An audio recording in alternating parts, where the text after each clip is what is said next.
Hi, my name is Thahera, and I'm here to speak about my experience with therapy and particularly how I used art within therapy in order to process my emotions and to help me to come to terms with a lot of the things that we spoke about.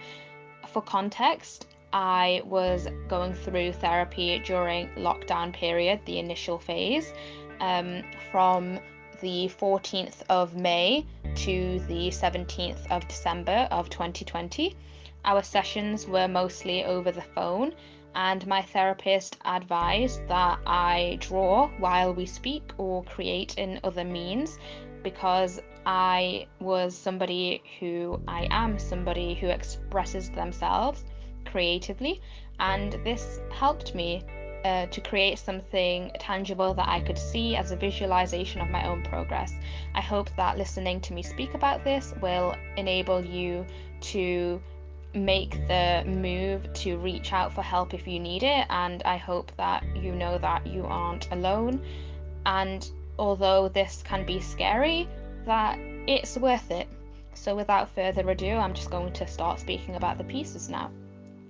So the first piece that I created was actually this charcoal dark wolf piece, and in the image you can see there's fire, glowing eyes, and this was because when I created this piece I felt very scared. It was the first session ever. I didn't know if I could trust my therapist. I had preconceptions, very negative ones. I had had bad experiences in the past with reaching out for help, and I wasn't sure if this was going to be the one that worked. I didn't know if this was going to click. And I was very, very hesitant. And to me, the wolf has always been my favorite animal. It's always been a symbol of protection for me. So to me, when I look at this piece, I believe that I was trying to create a sense of comfort for myself and creating a visual representation of how scared I was at first, how everything felt like this dark abyss, but how, in a sense, I also knew that it was going to be all right because I could see this wolf, this protector amidst all of the darkness, and I knew that things were going to be okay, even though I didn't feel like it at the time. I had faith. It was a leap of faith, although I was evidently frightened. The next piece that you see is actually from my sixth session. Sorry, I cannot speak. It was from session number 6, and it was during a conversation about identity. I was speaking about how I didn't really know who I was, how I felt like there were so many different versions of me. I didn't know which one was the real me, and so you can see this self-portrait of this girl who seems to be running, hair flying, tears down her cheeks, and all of these masks that are following her, mocking her with their expressions. And that's kind of how I felt because I didn't know which version of me was the real me, if it was the one that people liked and the one that people enjoyed speaking to, or if it was the version that I believed myself to be the horrid impersonation, the fake one. So that was the context of that piece, and what I really love about this piece is that I feel like just looking at it, it looks so fragile. With it being pencil and so sketchy, it looks like you could just wipe it all away so easily, and that's how I felt about my identity at the time. I felt like with one brush of the hand I could just be erased. And then with the next piece, this was from session 8, and this was actually during a conversation about dreams because I was somebody who was plagued by nightmares. Every single time that I slept, I would have a nightmare, and they're just these horrid reoccurring dreams with similar themes of ghosts and death of my loved ones, and just torture, really nasty graphic stuff. And we were speaking about dreams, and I created this piece kind of with the bright colors. You look at this at a glance and you think everything is fine, but then you read the words and you look at the hand that looks like it's reaching out for help, and that's how I felt. That was my state of mind at the time, where I felt like I looked okay, but I was actually screaming on the inside, and I was begging for somebody to take my hand and to help me.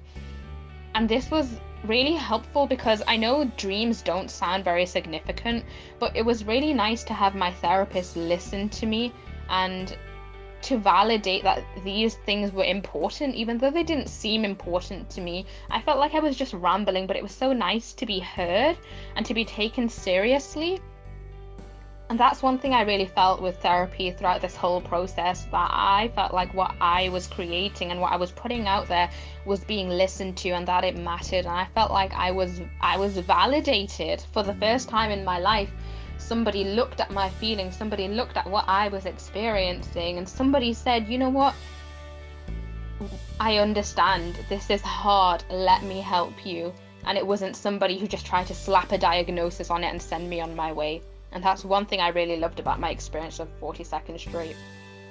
Moving on to the next piece, this is actually the first piece that I created, which actually I think shows you that therapy doesn't always have to be this brutal interrogation. It is not just, in my experience, it is not just sitting there and venting all your feelings and talking about the worst things that have ever happened to you. While yes, you do that nitty gritty, and while yes, you do talk about those horrid things, if you want to, if you feel comfortable enough to, you can also feel at peace, and it can also be, it's a safe space.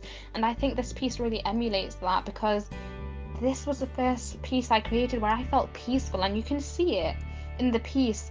The soft pink I chose, the casual look into the camera, the framing of it, and the song that is listed there, it's actually the song that prevented me from hurting myself on more than one occasion. I would listen to that song when I was in a really low state of mind, and it would make me feel like I wasn't alone, and it would get me to cry. And I know that might sound a bit silly, it would get me to cry because it helped me to get out the feelings. And this piece here just feels like letting go, and this is what I see as the marker when I really started improving and where I could see progress for myself. Moving on to the next piece, therapy isn't linear.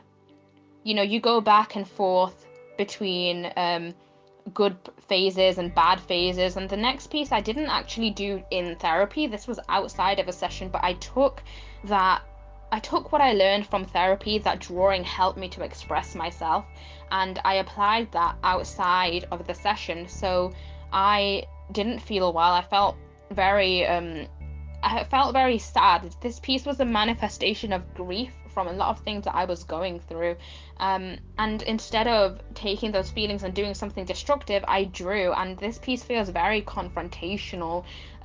Honestly, I'm not too fond of looking at this directly myself, because it is very honest, and it is a self-portrait of me, how I was feeling at that time. So it is not the most comfortable piece to look at, but I think it expresses the honesty that I was able to portray, and this kind of burden that was taken off my shoulders because I spoke about these things, and because I was working through things with my therapist.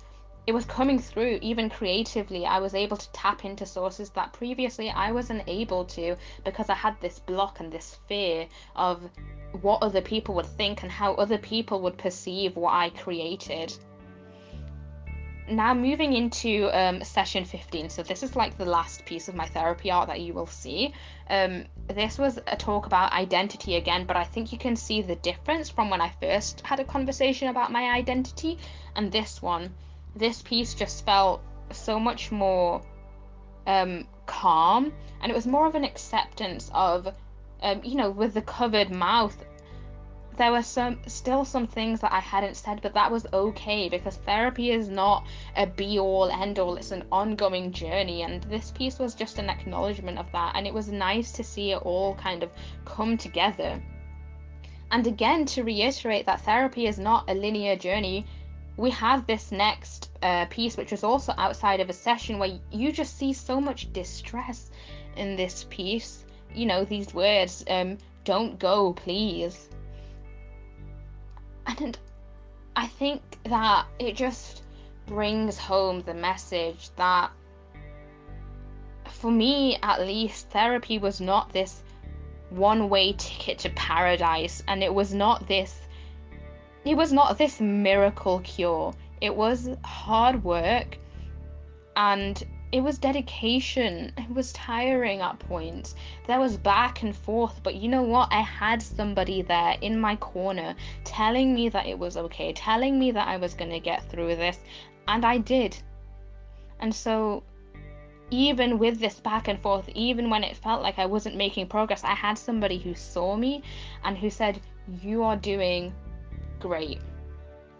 And that, I think, is so special and so valuable. I cannot put a name to how important that was to me. Even when I was feeling at my worst, at a time where normally when I was experiencing those feelings, when I would have relapsed and gone back to doing things that were not good for me, I turned to art. I used the skills that I learned in therapy and I turned back to art. And I know that a lot of people going into therapy, I know that it's hard because you just want something that'll make it all better in an instant. But therapy is giving you tools. Therapy gives you the tools to make your reality and your life better. And I know it sounds absurd, because it sounded absurd to me too, but it worked. It worked, and I cannot push for it enough. As difficult as it is to see your emotions and to lay them all out, it is such a brave thing to do. It is the most powerful thing you can do to ask for help. And I think that it is a step that if you feel you need to take, that absolutely you should. And you don't stop trying. You don't stop believing. And that's where this final piece comes in. I actually created this piece for an energy project, and it was about looking at myself and my experiences over the years and putting that all together. I took all of the bits of my identity, journal pieces that I wrote when I was younger, I tore them all up and I put them back together. And I called this piece a self-portrait without ever needing a photo of me. And I think that even though I did not create that in therapy, even though that wasn't the piece, again, it demonstrates this idea that I was given tools. I was shown the benefits in using them, and I did, and this is what came from it. And so the message that I want to leave you with, to whoever is listening to this, I want to leave you with the message that you're brave, you're not alone, you can do this, and I know you will. So finally, let's just round this back. Let's wrap this up now. So yeah, I'm sorry that this took so long. I'm sorry that this took so much of your time, but I hope that this was valuable to you. I'm sorry that I couldn't go as into depth. I don't want to spend 70 hours talking your ear off. I know not everybody has 70 hours to have their ear talked off, but I hope this helps. And I hope that whatever you go on to do, I hope that you give it your 1,000% and take the steps you need to take care of yourself. Do the things you want to do. Create what you want to see in the world. So on that very cheesy note, I will stop here. Thank you for listening, and have a great day.